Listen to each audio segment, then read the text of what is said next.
Ni mucho menos, ¿eh? Bueno, pues efectivamente vamos a hablar hoy de cómo se hundió la República, que es un tema fundamental para entender, incluso para entender la actualidad.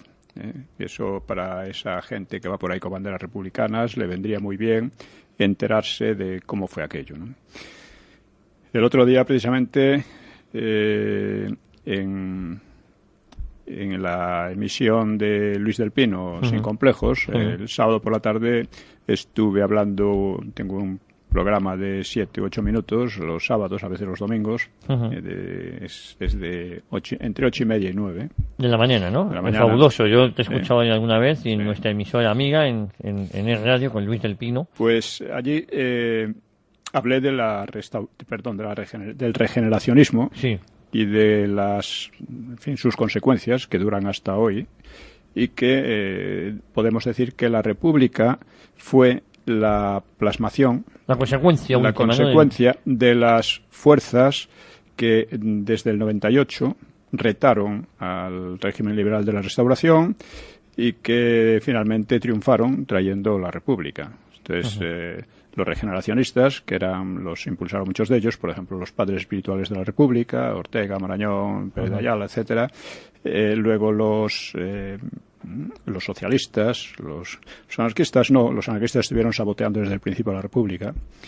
Y los nacionalistas catalanes, separatistas, realmente, todos ellos formaron la República. Y todos ellos cobraron fuerza a raíz del 98. Y cobraron fuerza y su punto común era la denigración de la historia de España como una historia enferma o errónea, como dijimos, y era el ataque a la Iglesia Católica como supuesta responsable de todos los males que ocurrían en España. Podemos decir que el programa de hoy es la continuación del de la semana pasada, que era el regeneracionismo. Eso es. Entonces vamos a señalar 2 o 3 puntos que la gente no suele conocer o no suele tener en cuenta a la hora de hablar de la República.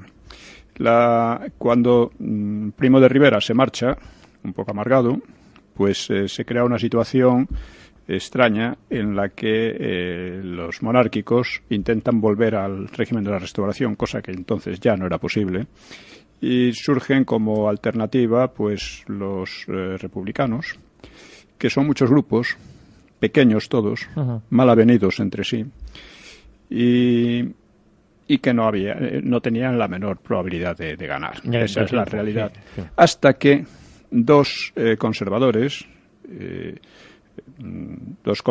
que habían sido monárquicos hasta la víspera misma, quiere decir que muchos de los nuevos republicanos habían sido monárquicos el día anterior, prácticamente, ¿no? Pues estos eran Alcalá Zamora y Miguel Maura, son los que organizan las fuerzas republicanas, dándoles una cohesión y una unidad a partir del Pacto de San Sebastián. Miguel Maura y Niceto Alcalá Zamora. Eso es. Estos son los dos que organizan el Pacto de San Sebastián realmente, y lo primero que se les ocurre a aquellos señores pues es un golpe militar, para no perder la costumbre. Entonces es un golpe militar que fracasa en Jaca en 1930, en diciembre, y fracasa, son fusilados 2 de ellos, Fermín Galán y no me acuerdo el nombre. Esto es curioso lo que cuentas, pues yo creo que esto es poco conocido, ¿no? En la intentona, vamos. Es conocido, pero se pinta de otra manera. Es decir, parece que el golpe militar está justificado si lo hace en la izquierda. Sí, ahí voy. Si no, ya no está justificado de ninguna manera. Ese era el tema al que yo quería acudir. Bien, pero a lo que vamos.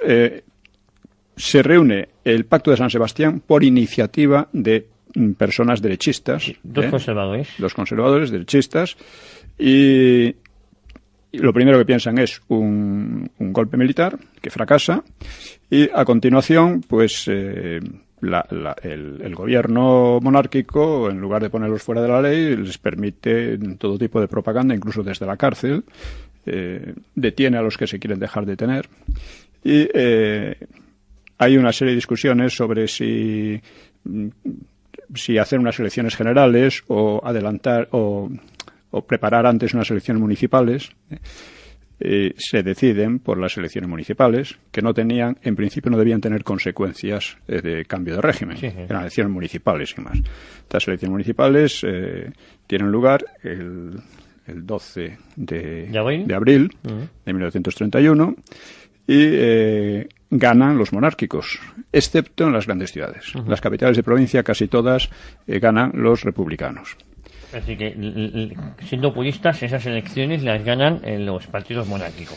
Sí, exactamente. Además, con diferencia, ¿no? Pero entonces se produce un golpe de Estado. ¿Quién da el golpe de Estado? Los monárquicos. ¿Contra quiénes? Contra ellos mismos. Entregan tranquilamente el poder a los republicanos. Sanjurjo, que era el general Sanjurjo, que era el que dirigía la Guardia Civil, que era el elemento clave en aquel momento, se pone a las órdenes del gobierno, se llamaba gobierno revolucionario republicano, y a continuación, pues así llega la República. Sí, yo creo que Sanjurjo ahí se equivoca. Por un autogolpe. Sí. Un autogolpe. Hay que tener en cuenta también que en ese momento los partidos republicanos siguen siendo pequeños. Muchos de ellos se improvisan casi de la noche a la mañana. La Esquerra, por ejemplo, en Cataluña, ¿no? Con la agrupación de otros pequeños partidos, etcétera. Se improvisan y el único partido realmente fuerte en la izquierda era el Partido Socialista. Y era un partido fuerte porque porque había colaborado con la dictadura de Primo de Rivera. Primo de Rivera había dado toda clase de facilidades y se había convertido en un partido, sobre todo por medio de la UGT, que era su sindicato de masas. Lo habían consentido y incluso el gobierno de Primo de Rivera había apoyado a la UGT. Habían colaborado, es decir, Largo Caballero había sido consejero de Estado, etcétera. La idea de Primo de Rivera, parece en principio, era formar una derecha con la Unión Patriótica y una izquierda razonable, de tipo socialdemócrata o laborista, con el Partido Socialista, pero eso no ocurre. Entonces, a partir de ese momento, los socialistas, que si habían sido tan, vamos a decir, civilizados con Primo de Rivera, lo lógico es que una república, que era el régimen que ellos querían, ellos añoraban, fueran más civilizados todavía. Bueno, pues lo que ocurrió fue exactamente al revés. Fue entonces cuando se radicalizan y llegan, en fin, a una situación. Estos puntos son importantes para entender la República, porque si no, no se va a entender nada. Entonces vamos a ver, podríamos titular este programa esta sesión como el día que se hundió la República. El día que se hundió la República.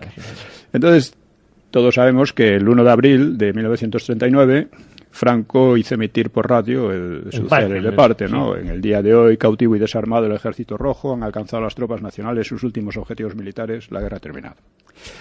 Entonces, como se suele llamar republicanos a los vencidos, es por lo que muchos historiadores y comentaristas pues fechan en ese día, el 1 de abril, el final de la República. O sea, casi exactamente 8 años después de que se instaurase el 14 de abril del 31. Sin embargo, tenemos que plantearnos, ¿era la República de la Guerra Civil la misma que la del 31? Franco no habla de ejército republicano, sino rojo, y ello requiere una explicación. Sí, señor. Llamar republicano a uno de los dos bandos suena un poco fuera de lugar, porque la alternativa no era monárquica, no era entre monárquicos y republicanos, era otra cosa muy distinta, ¿no? Y efectivamente, perdóname, porque el Ejército Nacional tampoco luchaba por una monarquía aquí. Para nada, exactamente. Algunos de ellos sí, pero vamos, una minoría, una pequeña minoría. O sea, por ejemplo, cuando al final de la Segunda Guerra Mundial el aspirante a reinar, don Juan, se presenta. Sí, pretendió desplazar a Franco. Dice, le recordó que la guerra no se había librado por la monarquía, sino por una concepción general de España. Es decir, la unidad nacional de España y la continuación de la cultura cristiana. Esos eran por eso se dice por Dios y por la patria. Era realmente la consigna, mejor o peor, que se creyera más o menos, pero era la consigna por la que se luchaba. Exactamente. Y el derecho de don Juan a reinar tampoco partía de la continuidad dinástica, porque su padre Alfonso XIII y sus cortesanos, como dije antes, pues habían cedido el poder a la República en circunstancias muy poco respetables. Es decir, se habían dado un autogolpe. Se habían autoeliminado. Se habían autoeliminado con una facilidad pasmosa. Además, despreciando a sus propios votantes. Claro. Que esto ha ocurrido mucho en la derecha en España. El desprecio al pueblo, el desprecio a los propios votantes, a sus propios partidarios. Eso ha ocurrido mucho. Sí, sobre todo por partidos conservadores. Y sigue ocurriendo. Sí. Y sigue ocurriendo. Sí, se insulta a menudo al votante. Sí, vamos. Por parte del partido al que ha votado. Sí. De un modo u otro se le traiciona. Este tipo de cosas, ¿no? Por lo tanto, don Juan no tenía muchos títulos para gobernar. Los títulos eran los que quisieran dar los vencedores de la guerra, en definitiva, ¿no? Y en realidad, digamos que la aspiración de don Juan en aquellos momentos solo tenía una base, que eran las presiones y las amenazas de los vencedores de Alemania. En particular Inglaterra, que estaba muy interesada en restaurar el trono en España. Pero Franco, claro, no estaba dispuesto a ceder a esas presiones y a echar por tierra los frutos que él consideraba legítimos de su victoria. Porque don Juan pensaba traer de vuelta a los políticos derrotados, o a muchos de ellos, Prieto y demás, ¿no? Prieto había sido uno de los grandes causantes de la guerra, por otra parte, ¿no? Y en cuanto a la república, cuando hablamos de una república, pues hablamos no de un simple nombre, sino de una legislación, de una legalidad determinada, ¿no? Así hay repúblicas democráticas, hay repúblicas tiránicas, totalitarias, y mezcla todo. Igual que hay monarquías democráticas, que son las europeas, y hay monarquías de muy otro tipo, ¿no? La Segunda República fue en parte demoliberal, en parte. Su constitución, que fue impuesta por la izquierda sin consenso, proclamaba pues elecciones libres y libertades políticas. No funcionó bien porque, entre otras cosas, la ley de defensa de la República cercenaba pues muchas libertades y, de hecho, permitía al gobierno obrar con despotismo, de manera despótica. Y con mucha discrecionalidad, efectivamente. Efectivamente. Sí. Luego, la censura de prensa y la suspensión de periódicos fueron casi constantes a lo largo de la República. Luego pasó algo muchísimo más grave. Bueno, eso sin tener en cuenta que era una constitución anticatólica, no era laica, no, era anticatólica, es decir, trataba de reducir al clero a una ciudadanía de segunda y a los propios católicos, que eran la mayoría en el país, pues los dejaba, vamos, casi en ese aspecto, sin representación incluso, ¿no? En ese aspecto, no en todos. Pero porque en las elecciones de noviembre de 1933, que las ganó con gran mayoría el centro-derecha, resulta que las izquierdas no las aceptaron. Las izquierdas que habían elaborado la ley, que era su propia legalidad, la rechazaron cuando gana el centro-derecha, por gran mayoría. Es importante eso tampoco se suele decir, ¿no? En las elecciones del 33 la gana el casi siempre en las historias estas casi siempre se pasa por encima y son unas elecciones trascendentales porque ahí se jugó el destino de la República realmente. Bien. Entonces, ¿por qué? También hay que decir por qué gana el centro-derecha. Gana porque había habido 2 años previos de experiencia de la izquierda. Y habían sido 2 años, pues, de 3 insurrecciones anarquistas, de constantes huelgas tremendas, aumento de la delincuencia, propaganda separatista, en fin, una serie de cosas que a la gente le habían hartado. Por otra parte, el paro no cesaba de subir. Y entonces una desorganización brutal del Estado. Claro, la gente había pasado lo de Casas Viejas, Casas Viejas, la matanza de Casas Viejas, que algunos lo presentan como si lo hubieran hecho a la derecha, y es increíble, ¿no? Y fue una del gobierno de Azaña, ¿no? Todo eso desacreditó a Azaña. Había habido también el golpe de Sanjurjo. Fue un golpe mínimo, que no fue la Sanjurjada, que fue un golpe que el gobierno lo tenía muy controlado y bueno, pues él se va a Portugal. Lo liquidó enseguida. Hubo 10 muertos, en las insurrecciones anarquistas hubo muchos más. Y Sanjurjo, por otra parte, lo presentaron como monárquico. En realidad, Sanjurjo lo que quería era poner a Lerroux en vez de a Azaña, porque responsabilizaba a Azaña de todo lo que estaba ocurriendo, ¿no? Pero bueno, esto son cosas, por así decir, menores. El hecho real es que la izquierda no acepta el resultado de las elecciones. 33. Exactamente.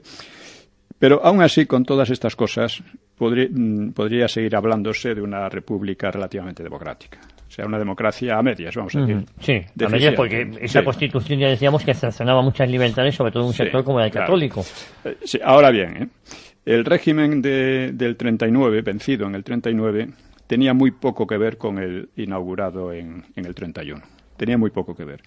En el 39 no regía en absoluto la Constitución republicana. Sus fuerzas determinantes eran unas izquierdas revolucionarias, de ninguna manera demoliberales, y entre ellas mismas menudearon sangrientas persecuciones que no se apoyaban en ninguna legalidad. La República que era el Frente Popular. El Frente Popular, que acaba en el 39, nada tiene que ver con la República del 31. Exactamente. Mientras que la población de derecha estaba radicalmente excluida, claro, por la guerra y perseguida, ¿no? O sea, basta leer los diarios de guerra de Azaña, que es el líder más representativo de la izquierda republicana, para entender hasta qué punto la guerra había originado un régimen distinto del de 1931. O sea, Azaña se está quejando constantemente de que, bueno, él era casi un prisionero, ¿no?, del Frente Popular, ¿no?, aunque él era uno de los autores del Frente Popular. Algunos autores, como Stanley Payne, por ejemplo, pues han llamado Tercera República a la República que va del 36 al 39, pero no llegó a consolidarse porque estuvieron peleándose entre ellos constantemente, no tuvo una nueva legalidad clara, nunca tuvo. Pues otra república fue una continuación de esa república que en muchos aspectos muy distinta. Sí, ya no era continuidad, era la ruptura, ¿no? En realidad fue una alianza inestable entre las izquierdas y los separatistas catalanes y vascos, y luego evolucionó durante la guerra, hacia un nuevo Estado comunista o comunistizante sin llegar a asentar una legalidad propia. Esta es la cuestión. Porque fueron derrotados, claro. Si no llegan a ser derrotados, la tendencia general era a un régimen al estilo de las democracias populares, aunque este es otro tema, ¿no? El hecho real es que pero se tendría a eso, ¿no? Es que esto también es muy importante resaltarlo, que no se iba a instaurar bajo ningún concepto una democracia al uso. No, para nada. Aquello era un régimen, era el Frente Popular, yo lo llamo Frente Popular sin más, que era un régimen distinto del republicano, en que la legalidad republicana no... Que lo más cercano que tuvimos fue Albania, quizás. Bueno, quizás. En fin, por cercanía geográfica. O sea, que el 1 de abril del 39 no cayó un régimen distinto de la Segunda República, y por ello la mayoría de los autores fechan la defunción de la República en el 18 de julio del 36. Por ejemplo, Juan Benet,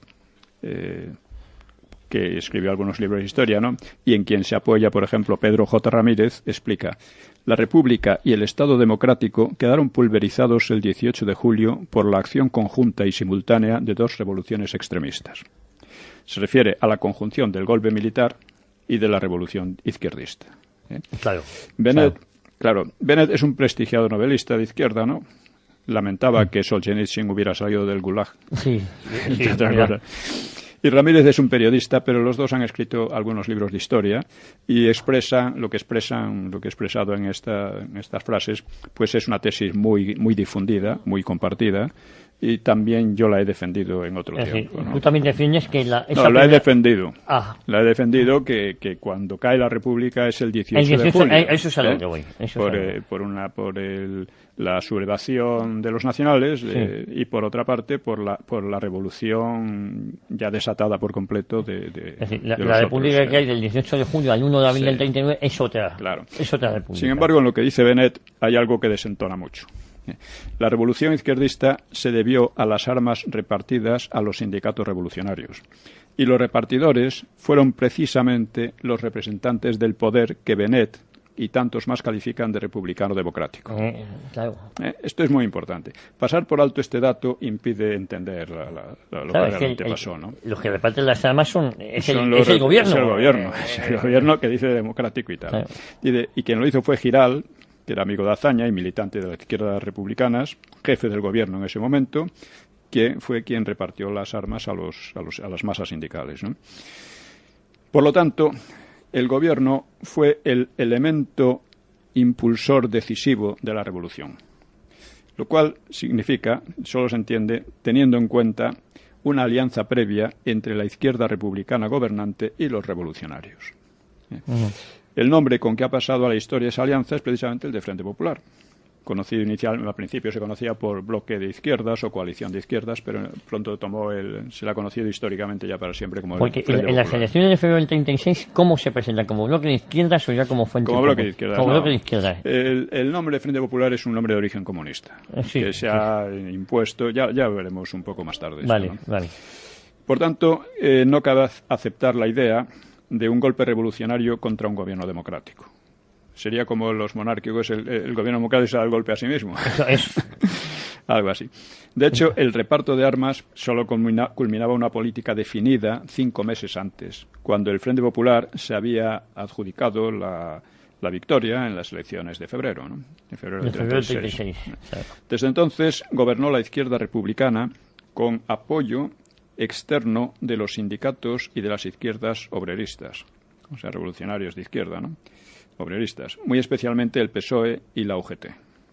Y muchos más, que estos eran mucho más potentes que los partidos del gobierno. Aunque el gobierno fuera republicano nada más, o sea, en el primer bienio de la República fue un gobierno republicano socialista. Aquí era solo republicano, pero su fuerza real estaba en las izquierdas que no estaban en el gobierno, ¿no? Y que actuaban por su cuenta, ¿no? Es decir, apenas había pasado un mes de las elecciones, Azaña dice en sus diarios, dice, hoy nos han quemado Yecla, 7 iglesias, 6 casas, todos los centros políticos de derecha y el registro de la propiedad. A media tarde incendios en Albacete, en Almansa, ayer motín y asesinatos en Jumilla. El sábado Logroño, el viernes Madrid, 3 iglesias, el jueves y el miércoles Vallecas. Han apaleado en la calle de Caballero de Gracia a un comandante vestido de uniforme que no hacía nada. En Ferrol, a 2 oficiales de artillería. En Logroño, acorralaron y encerraron a un general y 4 oficiales. Creo que van más de 200 muertos y heridos desde que se formó el gobierno. Es decir, antes de un mes. El propio Azaña... El propio Azaña lo consigna en sus... Dice, en su memoria, era el jefe del... Dice, y he perdido la cuenta de las poblaciones en que se han quemado iglesias y conventos. Eso dice Azaña apenas, a muy poco, a pocas semanas de inaugurar el Frente Popular, teóricamente. Y realmente era solo el comienzo, porque las milicias socialistas y comunistas y sindicatos anarquistas imponían su ley en la calle. Ya no era la legalidad republicana, era la ley que estos imponían, lo cual se traducía en constantes asesinatos, disturbios, invasión de fincas, quema de iglesias y registro de la propiedad, asaltos a periódicos y sedes de la derecha, desfiles intimidatorios de milicias uniformadas, humillaciones y ultrajes al clero. Dice, lo han descrito muchos testigos imparciales, esto como Salvador de Madariaga, por ejemplo, ¿no? Bueno, pero vamos, no hay ningún problema, fue así exactamente, ¿no? Y regía el estado de alarma y una estricta censura de la prensa, que prohibía muchas noticias, en especial de asesinatos, aunque estos se difundían de un modo u otro, ¿no? Pero estaba prohibido, o sea, la prensa aparecía con grandes blancos, tachado por la censura y ya está. Y esto no podían hacer mención de estos sucesos. No, pero vamos, se saben. Entonces la derecha, desesperada, pedía al gobierno que frenase aquel desorden. Y el 3 de abril Azaña condenaba en las Cortes, textual, el desmán, la violencia, el terrorismo, donde quiera que se manifiesten y hágalos quien los haga. Con lo cual alegró mucho a los conservadores, que era lo que esperaban, ¿no? Pero acto seguido se desdijo. Dice, dejemos llegar a nuestro ánimo el sentimiento de la misericordia y de la piedad. ¿En qué se puede pedir? ¿Es que se puede pedir a las muchedumbres irritadas y maltratadas, a las muchedumbres hambreadas durante 2 años, los 2 años de gobierno de derechas, y hambreadas durante 2 años, a las muchedumbres saliendo del penal, que tengan la virtud que otros tenemos de que no transparezcan en nuestra conducta los agravios de que guardamos exquisita memoria? Bueno, estaba justificando prácticamente claro, esto, ¿no? Después de decir que condena el desmán, lo justifica. No. O sea, lo que estaba sugiriendo es que las violencias estaban justificadas y no debían reprimirse en virtud de una peculiar piedad y misericordia. Además, las acusaciones eran falsas, porque los 2 años anteriores, con gobiernos de derecha, habían sido económicamente los mejores. Y con menos hambre que el primer bienio, por cierto. Porque esto se puede medir, se puede medir. Y, o sea, los años realmente malos habían sido aquellos en que había gobernado Azaña y el PSOE, los 2 primeros años de la República, ¿no? Y a mediados de abril, el líder monárquico, Calvo Sotelo, leyó en las Cortes una relación de violencias, en abril. O sea, las elecciones habían sido en febrero. 74 muertos y 345 heridos. 73 asaltos e incendios de centros políticos conservadores.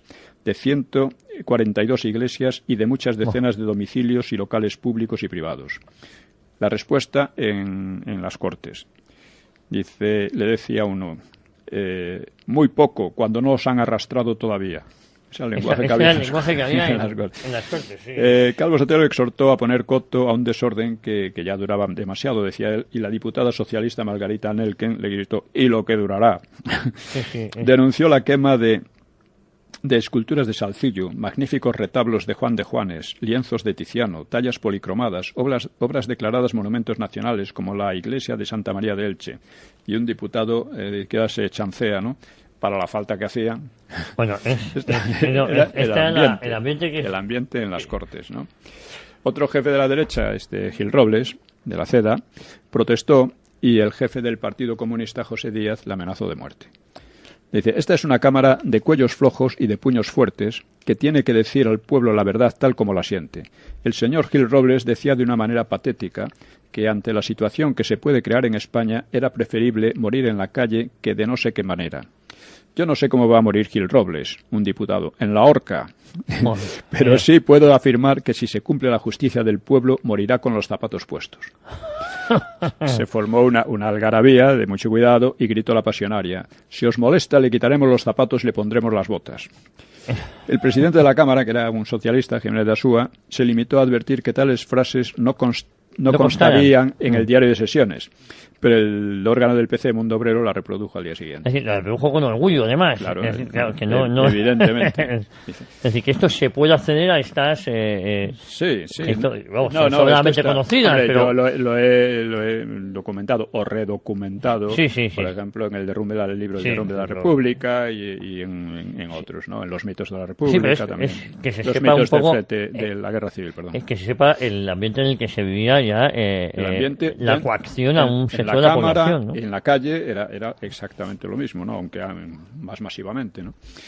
El propio Prieto estaba un poco asustado de los tumultos que estaba habiendo por todas partes. Sí, se les iba de las manos, por un lado. Aunque... Prieto, por otra parte, había organizado un grupo terrorista, que eso que era, que llamaba La Motorizada, que era de guardaespaldas. Ya sabemos lo que pasó luego. Que hacía de todo, ¿no? Sí. Bueno, yo creo que Prieto fue el que organizó de una manera el asesinato de Calvo Sotelo. Calvo Sotelo, su escolta, ¿no? Sí.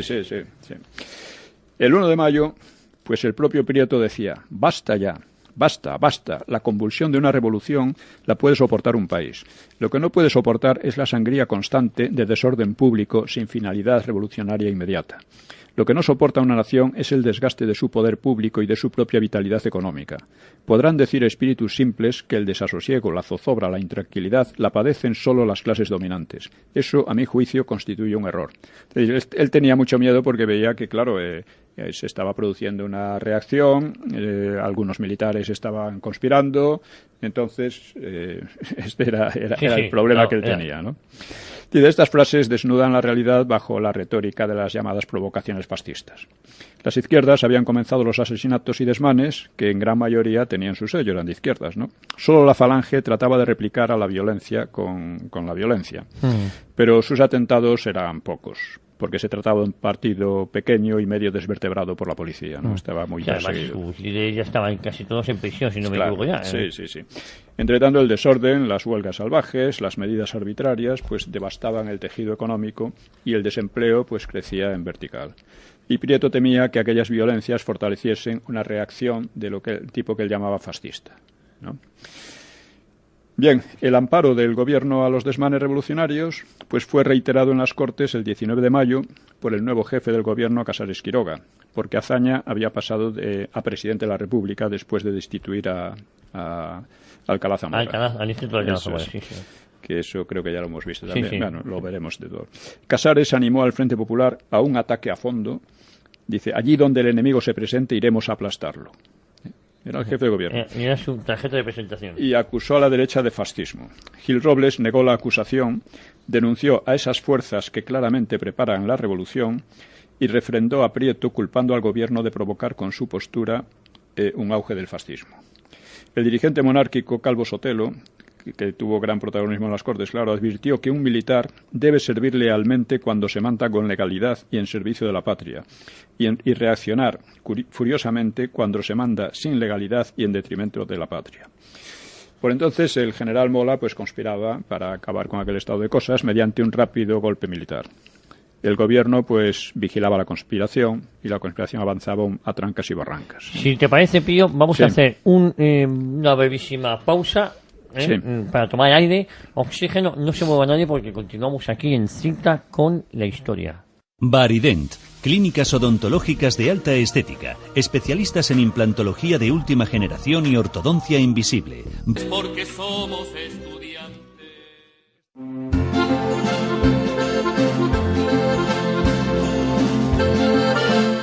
Pues continuamos, les dije ya un minuto y así ha sido. Antes de continuar, quería saludar a nuestro amigo. Hoy tenemos un espectador de extracción, a Luis Miguel Sánchez. Muchas gracias por haber venido. Tenías interés en venir al estudio.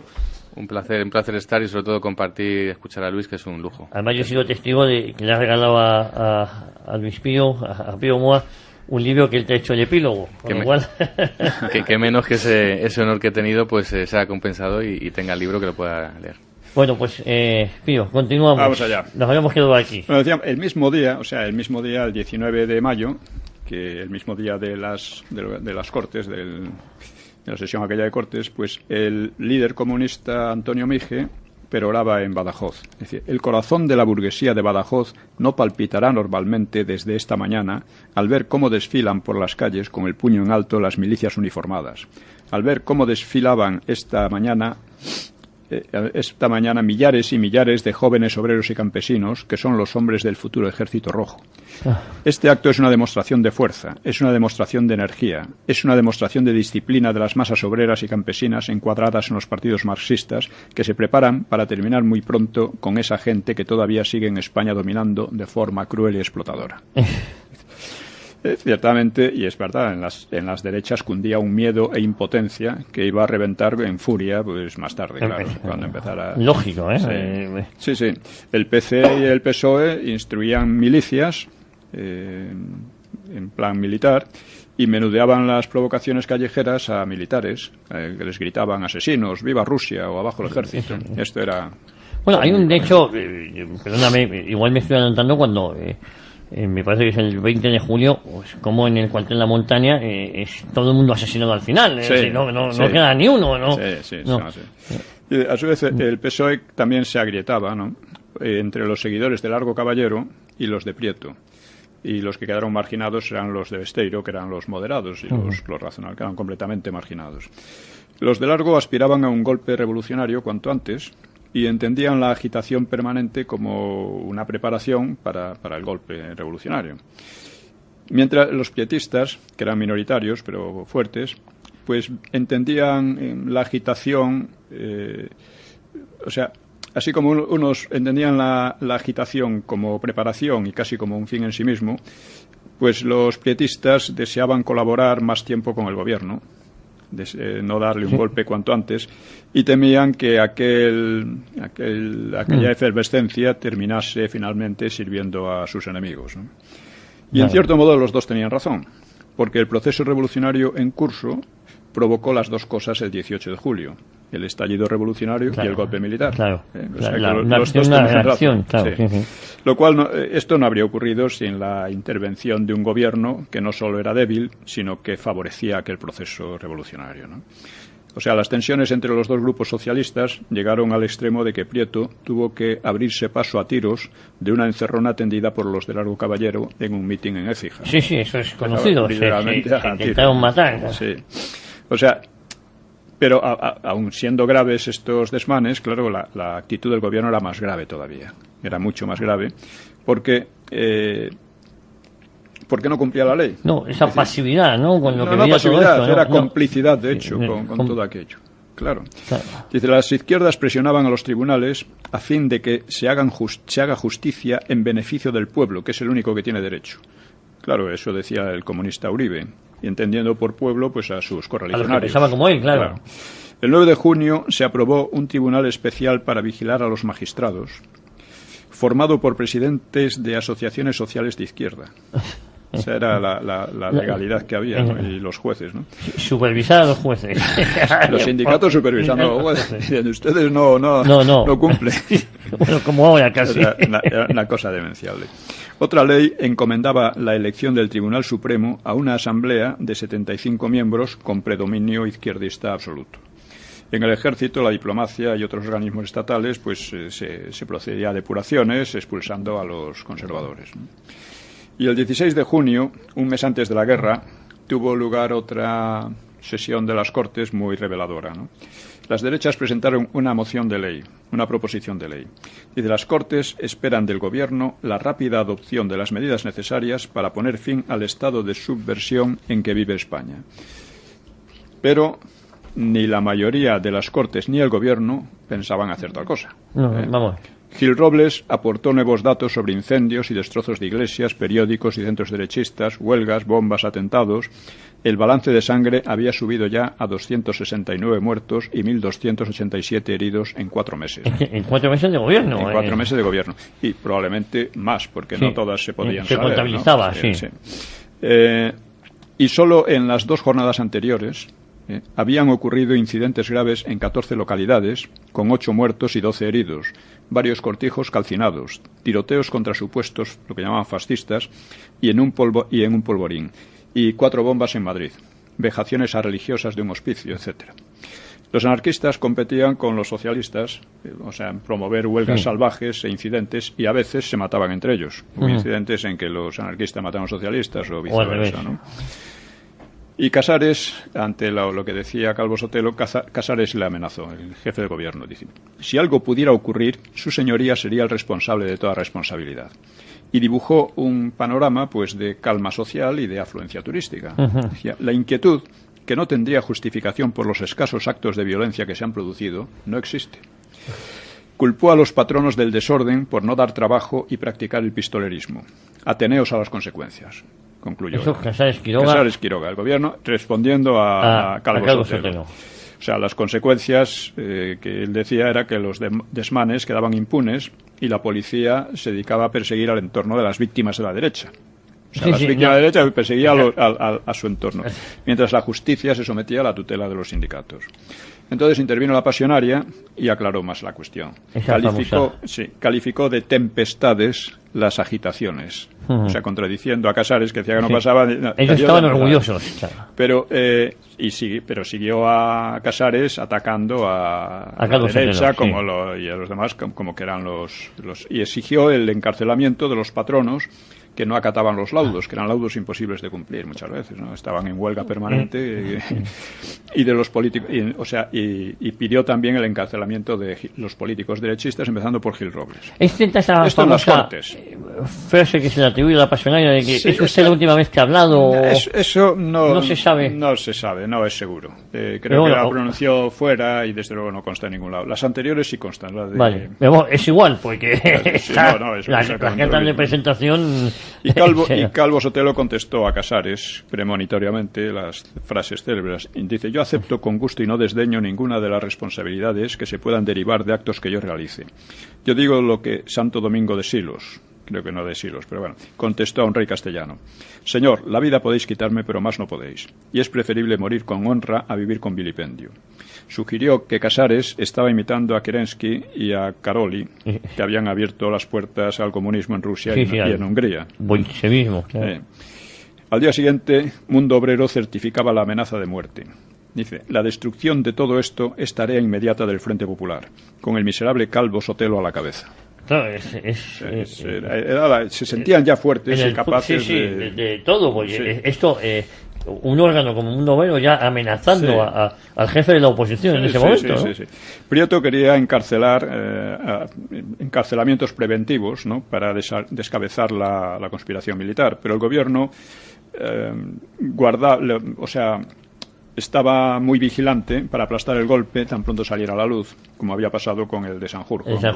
Eliminarlo rápido. Sí, y la conspiración no acababa de cuajar y Franco vacilaba, ¿no? El 23 de junio escribió su célebre carta a Casares, describiéndole la división en el ejército, ¿no?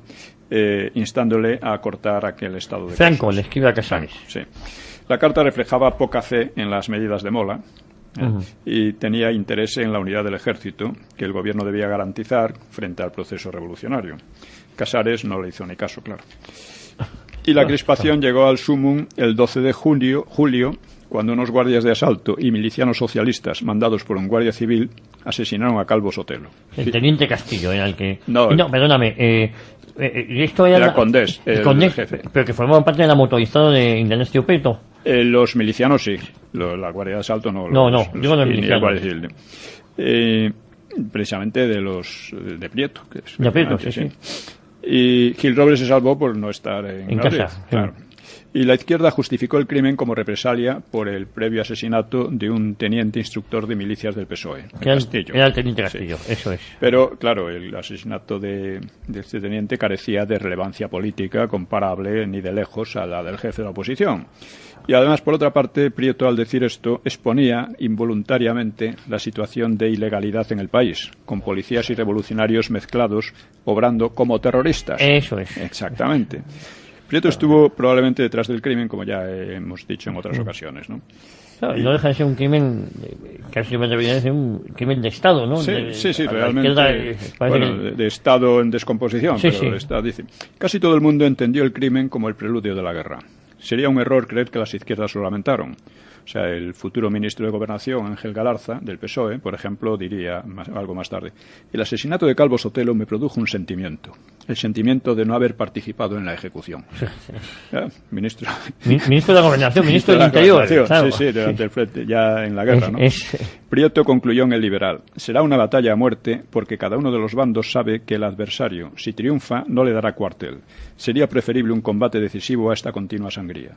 Y el diario Claridad de Largo analizaba: la lógica histórica aconseja soluciones más drásticas. Si el estado de alarma no puede someter a la derecha, venga cuanto antes la dictadura del Frente Popular. ¿No quiere la derecha la paz civil? Pues sea la guerra civil a fondo.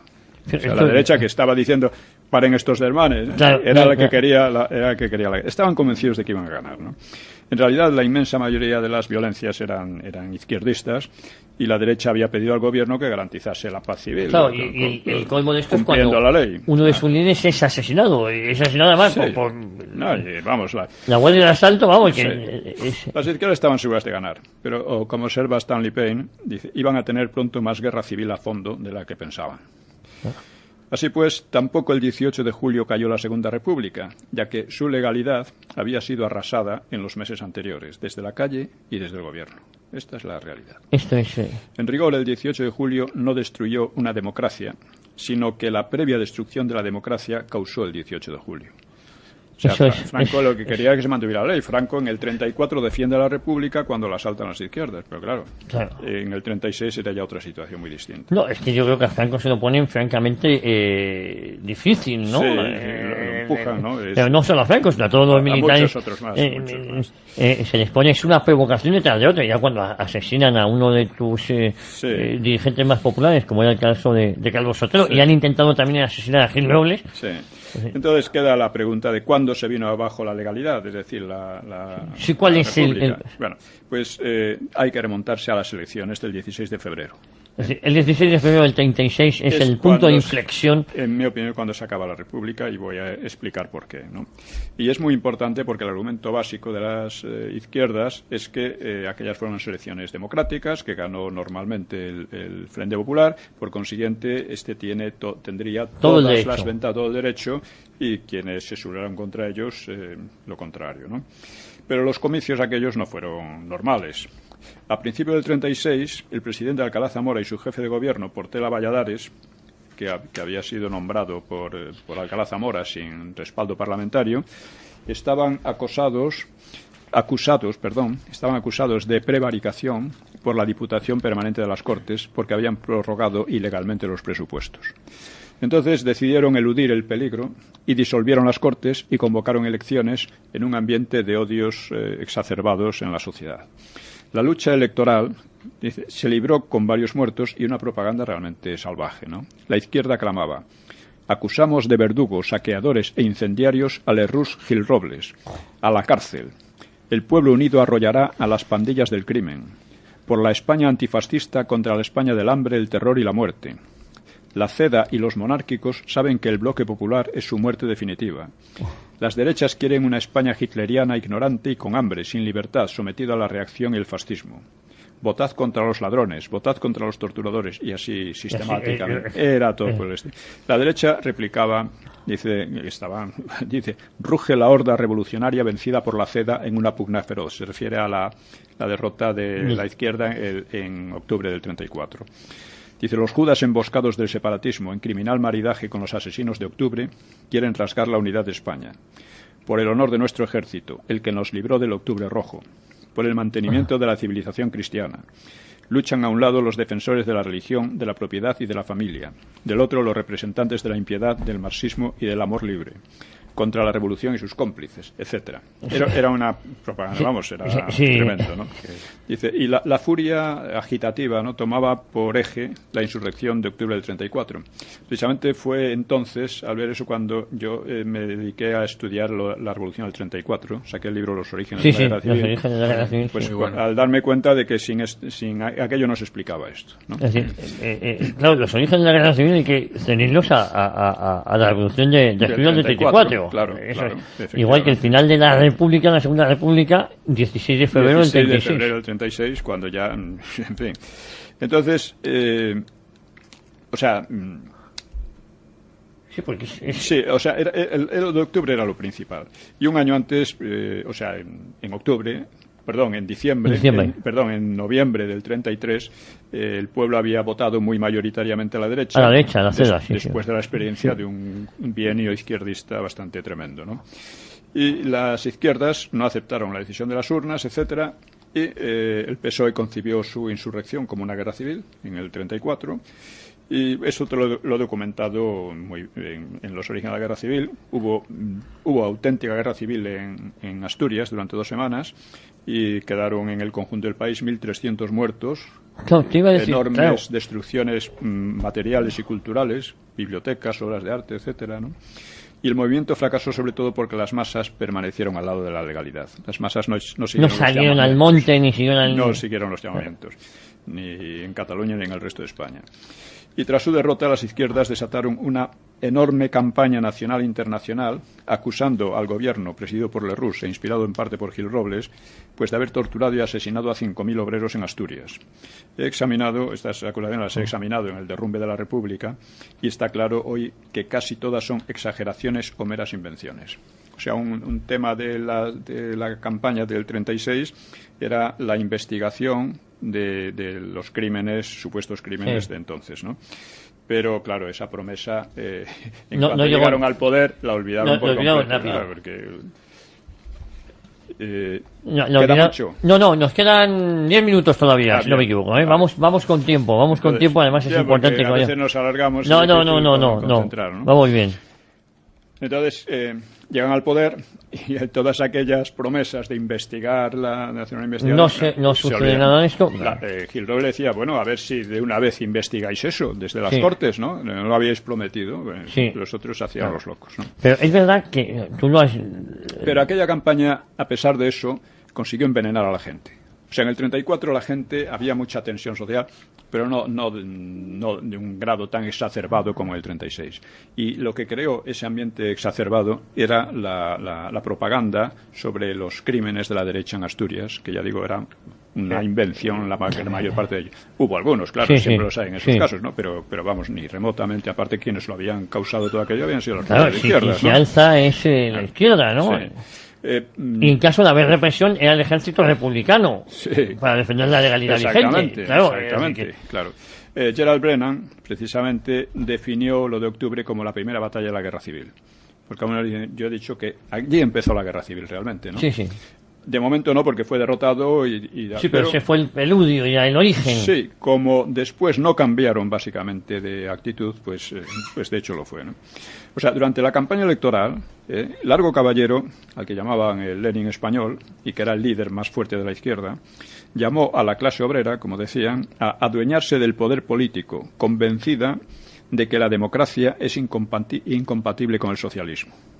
Palabras de Largo Caballero. No reconocía una posible derrota electoral. Dice, si triunfan las derechas, tendremos que ir forzosamente a la guerra civil declarada. Llevamos dentro del corazón y del cerebro el propósito de hacerlo. Fíjate que estas frases son lapidarias, son muy graves. Y te recuerdo que hace pocos años el nuevo ministerio se puso una estatua de Largo Caballero. Sí, a mí me maravilla historiadores que, viendo esto, porque tienen que haberlo visto, pues pretenden lo contrario. Sí. Es decir, Largo Caballero lo dice, el socialismo es incompatible con la democracia. Sí. Es que lo está dejando claro. Es más, Azaña tampoco iba a aceptar unas urnas contrarias. Dice, si se vuelve a someter al país a una tutela aún más degradante que la monárquica, se refiere a la CEDA, etcétera, habrá que pensar en organizar de otro modo la democracia. Es decir, si no salían ellos, había que no vale. Exacto, la democracia no vale. Tipo Venezuela. Sí. Gil Robles advirtió en la campaña electoral: quien desata vientos de arbitrariedad recoge tempestades de sangre. Y Calvo Sotelo peroraba, dice: desgraciadamente, una grandísima parte del pueblo español piensa en la fuerza para implantar el imperio de la barbarie. Para que la sociedad realice una defensa eficaz, necesita apelar también a la fuerza. Los llamamientos a la calma, algunos partidos llamaban a la calma, no tuvieron el más mínimo éxito. Los moderados quedaron completamente laminados. Esa era la situación real que había. Y, por lo tanto, aquella campaña electoral de normal y democrática no tenía nada. No tuvo nada. Pero el recuento de los votos lo empeoró. O sea, ante los primeros resultados favorables al Frente Popular, las masas izquierdistas enardecidas se echaron a la calle atacando sedes de la derecha y exigiendo liberar a los presos de octubre del 34, reponiendo a los ediles suspendidos por aquella causa, etcétera, ¿no? Gil Robles escribe: los gobernadores civiles manifestaban su parcialidad en muchas provincias y toleraban los desmanes y coacciones de las turbas, cuando no colaboraban descaradamente con ellas. Franco advirtió al general Pozas, que era el jefe de la Guardia Civil, y le están sacando de las elecciones unas consecuencias revolucionarias que no estaban implícitas ni mucho menos en los resultados. Pero Pozas definió las alteraciones como alegría revolucionaria, alegría republicana. Franco y Gil Robles pedían el estado de guerra para asegurar la normalidad, por lo que las izquierdas les han acusado de propiciar un golpe de Estado. Pero eso no era cierto, aunque podía derivar en ello, ¿no? En realidad, las elecciones mismas en tales condiciones sí se podían considerar un golpe de Estado, ¿no? Porque los resultados finales... Espera. Claro, ahí es donde creo que lleguemos. Portela pidió a Alcalá Zamora autorización para imponer los estados de alarma y de guerra. Declaró solo el de alarma, que ya continuaría en los meses siguientes, ¿no?, hasta el 18 de julio.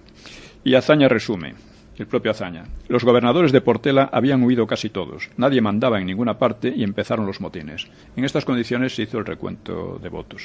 Y Alcalá Zamora, en sus memorias, robadas por el Frente Popular y recuperadas hace unos años, pues señalaba el día 24. Manuel Becerra, conocedor como último ministro de Justicia y Trabajo de los datos que debían escrutarse, calculó un 50% al menos las actas cuya adjudicación se ha variado bajo la acción combinada del miedo y la crisis. Ante los asaltos a alcaldías, disturbios y tal, Portela, presa de pánico, pues entregó el poder al Frente Popular y el 19 dimitió, que era una conducta ilegal porque faltaba una segunda vuelta electoral que debía presidir él y no los supuestos vencedores. Por lo demás, las votaciones reales nunca fueron publicadas, lo que vuelve a descalificar aquellas elecciones como democráticas, y por esta razón los historiadores han dado cálculos de hasta 1 millón de votos de diferencia. De irregularidades. Azaña, el día 20, se dirigió aplacadoramente, ¿no? El gobierno se dirige con palabras de paz: no conocemos más enemigos que los enemigos de la República y de España. Unámonos todos bajo esa bandera en la que caben republicanos y no republicanos. La derecha, que estaba absolutamente deprimida y asustada, pues respiró, y Gil Robles prometía una oposición serena, razonada y firme, sin obstrucciones estériles. Sí, me suena. Azaña mismo se cachondeaba, ¿no? Se jactaba con ironía de haberse convertido en un ídolo de las derechas y disfrutaba con su miedo, ¿no?, con su pavor. Decía: tienen un miedo horrible. A Gil Robles la pasionaria le ha cubierto de insultos. No sabe dónde meterse del miedo que tiene. Le explicaba en sus cartas a su cuñado Rivas Cherif. Soltaba atrocidades, a Alcalá Zamora lo trataba casi a palos, ¿no? Y se jacta de ello. Y casi tenía razón, porque seguramente Gil Robles tendría mucho miedo. La pasionaria pues gritaba: vivimos en una situación revolucionaria, y exigía la ejecución de los que llamaba asesinos de octubre. En fin, esta era la situación. El proceso electoral continuó tras sus 2 vueltas, porque las Cortes, dominadas por la izquierda, convertidas en juez y parte, emprendieron una arbitraria revisión de actas que quitó un montón, 37 escaños a las derechas, para hacerlos todavía más impotentes y más insignificantes. Y al final terminó en la destitución de Alcalá Zamora, que fue una destitución, en cierto modo, tenía cierta justicia poética, ¿no? Creo que no queda tiempo para explicarlo. No, pero yo creo que... O sea, él el que causó la llegada al poder de las izquierdas, y las izquierdas a su vez lo destituyeron. Sí, esto era el pago que se daba. Tiene algo de justicia poética, como decía Azaña, ¿no? Pero fíjate, claro, ahí se niega también a darle el poder a Gil Robles. Es decir, también hay... Lo echa del poder, lo expulsa de mala manera antes, ¿no? Dice: creo que los hechos permiten afirmar que aquel día fue el día en que se hundió la República, el 16 de febrero, cuando la legalidad impuesta sin consenso por las izquierdas en 1931 fue arrollada por aquellas mismas izquierdas en unas elecciones tumultuosas y antidemocráticas, las cuales iniciaron un proceso revolucionario que desembocaría en la Guerra Civil, o más propiamente en su reanudación. Bueno, pues es muy interesante, Pío, el programa de hoy. Nos quedamos con esa fecha, 16 de febrero, como la caída de la Segunda República, pero también es muy interesante lo que has dicho. El 18 de julio es la reanudación de la Guerra Civil, ya iniciada en octubre del 34. Exactamente.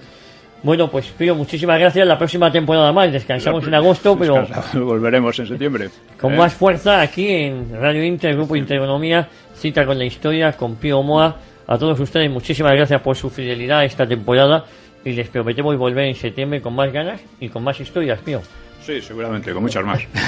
Luis, muchas gracias por haber venido. Un placer, y yo creo que quiero decir que para las generaciones que hemos vivido en esa cultura que se nos ha transmitido de que la República era idílica, pues... Bueno, que escuchen a Pío. Que escuchen este programa. Totalmente. Muchísimas gracias a todos por su lealtad y de verdad nos esperamos aquí en septiembre. No nos fallen. Un abrazo y disfruten de este verano.